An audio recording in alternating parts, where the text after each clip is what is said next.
Hey everyone, today we're looking at the DC Multiverse McFarlane Toys Tim Drake Robin figure. So right off the bat, you're probably wondering, what the hell am I looking at on this figure? Well, I bought this off of Whatnot, off of Shartibus Prime. He had a stream last month, I believe, in August that I attended, and I got this figure from him, and he drew this Buttman on the box when I asked him to autograph it, which was really funny. So that was cool. So thanks to Shartimus for hooking me up with this figure, but also the fantastic Buttman artwork. I will not be throwing this box away because of that. So thank you very much. But as far as the packaging is concerned, again, standard McFarlane packaging. We have, again, Robin, Tim Drake down there, DC Multiverse here at the bottom. As far as accessories, it looks like he just comes with his bow staff, his batarang, and then the trading card and stand. I don't think he comes with an extra set of hands, which is already kind of something I'm not happy about, considering the fact that these look to be just gripping hands. So, okay, no fist hand. That's already, not good. But yeah, on the side, Robin, Tim Drake, Robin Reborn, the DC Multiverse sign on top. On the back, this really nice image of Robin, which I actually have to talk about here. So there is some controversy with this figure, right? And the controversy is the size of the figure, right? It's too big for a Robin figure. That's what I keep hearing everywhere. And why that ties back with this image is because when I was a kid, I collected, just scattered Batman comic books. And, as you are as a kid, at least for me, they would find themselves getting torn. And I'd end up, having a few, and then those would get destroyed, and then I'd get more. So I was always circulating comic books, but I could never keep them as much as I wanted to, because I was always just reading them, and sometimes I wanted to make collages and stuff. So anyway, whatever. And the reason I'm saying all this is because the one comic that for whatever reason kept surviving the circulations of comics that I would have is this Robin comic that had this specific cover on it. And I remember reading this comic inside and out, just constantly pouring through it, because it's just one of the few things that I had around the house, and I loved Batman growing up. And my interpretation of Robin from this image always was that he was like 30. So, I mean, look at his hairline in this image. I always assumed this Robin is like the Chris, because remember, I was born in the early 90s. So for me, when I was a kid, my Batman was, for a little while, Kilmer and Clooney. And my Robin was Chris O'Donnell. That's what I had. And I always thought it was normal that, at the time, that Robin was basically a 30-year-old. On the other side of the box here, Robin, Tim Drake, and then again we have this DC Universe Infinite QR code for a comic, I believe. But yeah, let's go ahead and crack this figure open. All right, now that we got this Tim Drake Robin out of the box, I do have to say, in comparison to the gold label version, this one, I think, beats it in every single way. To start, for the folks who did get the gold label version, good on you. If you really like that version, great. But I think for everyone else, we saw with the initial production stills that this costume was coming, right? Like, the mold was built for this costume and not the all red version. So it's really nice to get this version. This is definitely the definitive version of the figure to get. If you're going to get any one version, it should be this one here. But to go ahead and get started here with the accessories, you're seeing all the accessories that this figure comes with outside of the trading card, which is right here. Really good. I love collecting these, and this one's really nice and minty fresh here. And here's a look at the readout on the figure, if you want to go ahead and pause it now and read this. And then he also comes with your standard DC Multiverse stand here, nothing too spectacular. And then he also has no alternate hands. He just has these gripping hands with the index finger kind of, disconnected from the rest of the fingers, I think just to hold batarangs. So he has those hands, but again, those came with the figure, no interchangeable hands other than the ones that are already on him. And then he has this batarang, which is really nice. It is I'm pretty sure the same exact Batarang that came with the Nightfall Batman, except in black. So that's really nice here.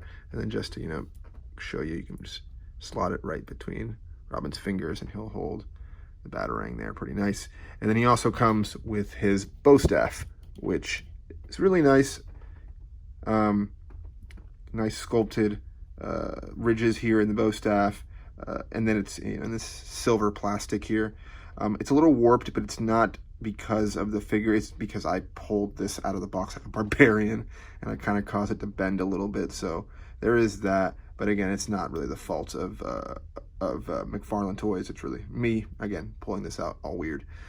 But to put this back here, other than that, really has no other accessories, which is kind of a bummer. I wish he would have come with fisted hands. I always think, you know, with characters like Batman and Robin, you know, superheroes, vigilantes, there should always be a pair of fisted hands. You know, that's what they do, right? They fight crime. They should have fisted hands.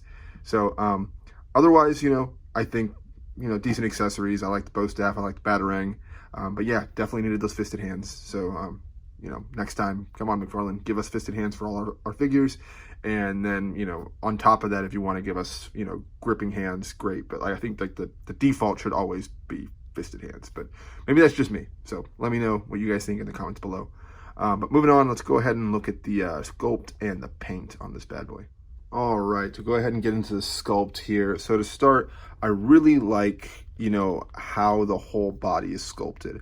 I mentioned earlier in the Batman figure, in the Nightfall Batman review, if you haven't seen that one, watch it. But in it, I mentioned that the whole suit has this like smooth finish, which, you know, the bottom half of the suit, actually, no, it doesn't. No, the bottom half of the suit also has the texture. So what I was going to say is the Nightfall Batman has this really smooth, and I can show you, I actually have the figure right here. The Nightfall Batman has this very smooth texture to him, right? No real texture on the fabric, just a smooth finish all the way around. But this Robin figure, much like a Jay Garrick Flash figure that I reviewed previously, it has this really nice fabric texture in the bits that are supposed to be fabric, right? And I really, really appreciate that. So it has it all over the sculpt. Then with the red bits, it's supposed to be more armory. So, you know, it doesn't have that, but that totally works for me. And then you have these other green pieces over here with a different texture. I think all of that is really, really cool.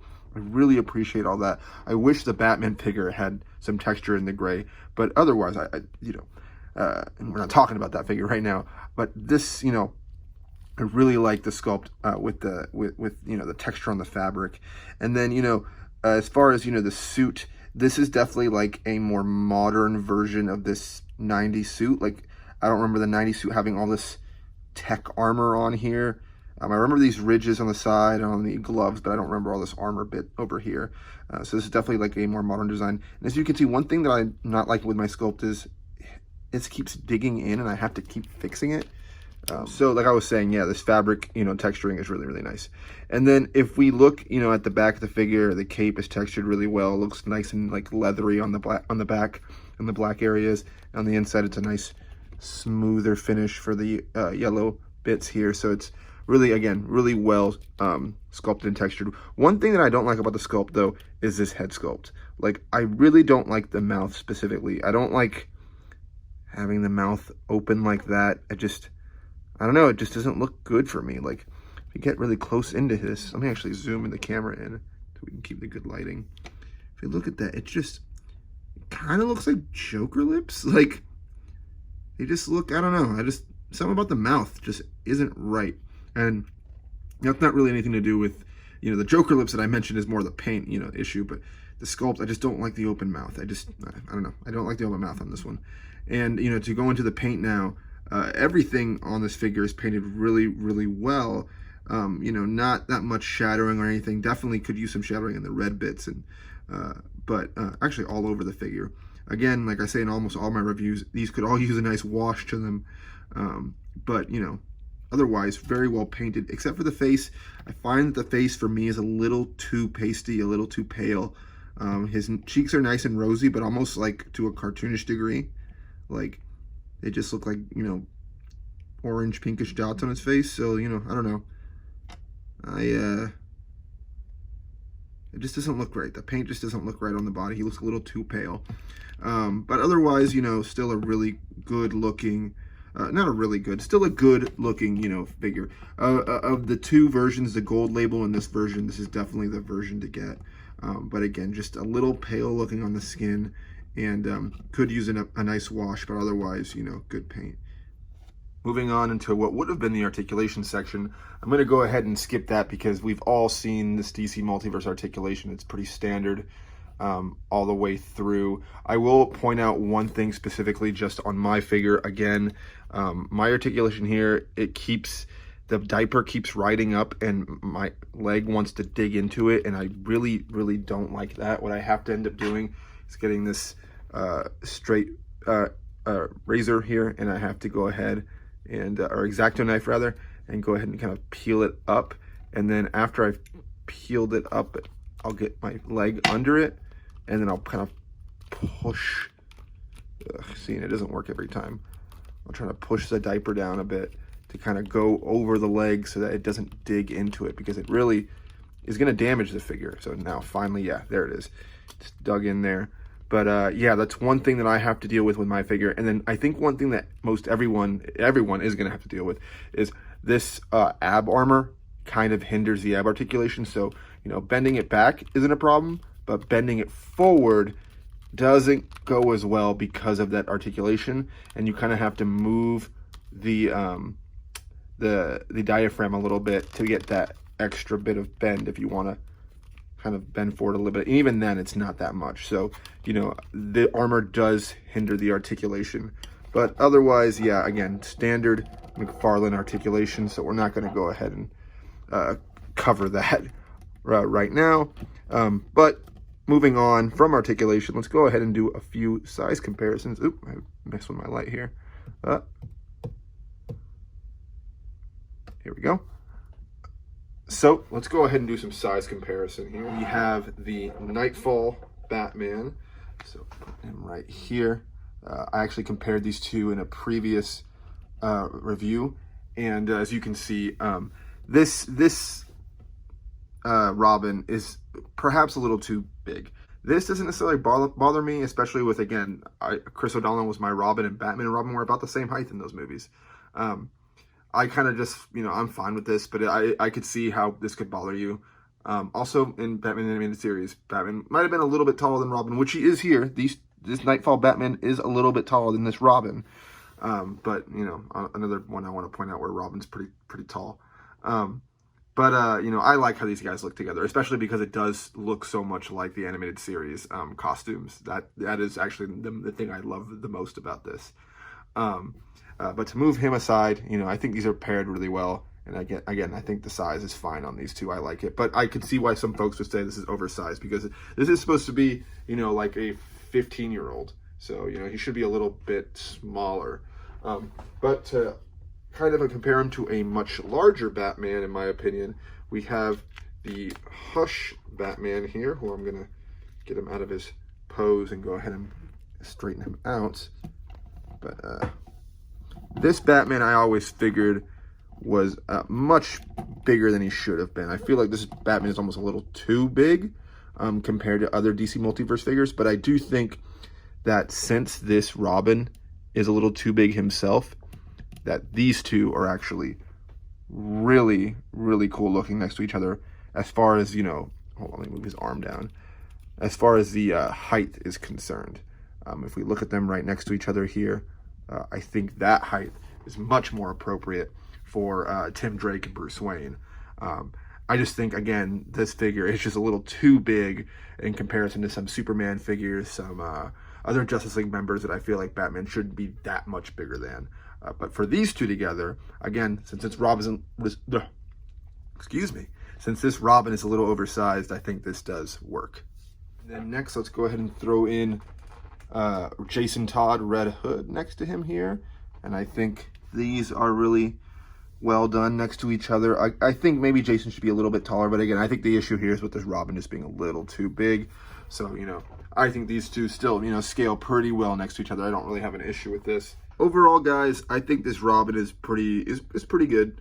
I think, again, the more I mess with this figure and the more I pose him, I'm kind of crossed on what I think between, you know, whether it should be downsized or not. I think the size for me is fine, for the most part, but, you know, again, I could understand why other people could have wanted it to be smaller, and honestly, if it came a little smaller, I probably would have been just fine with that.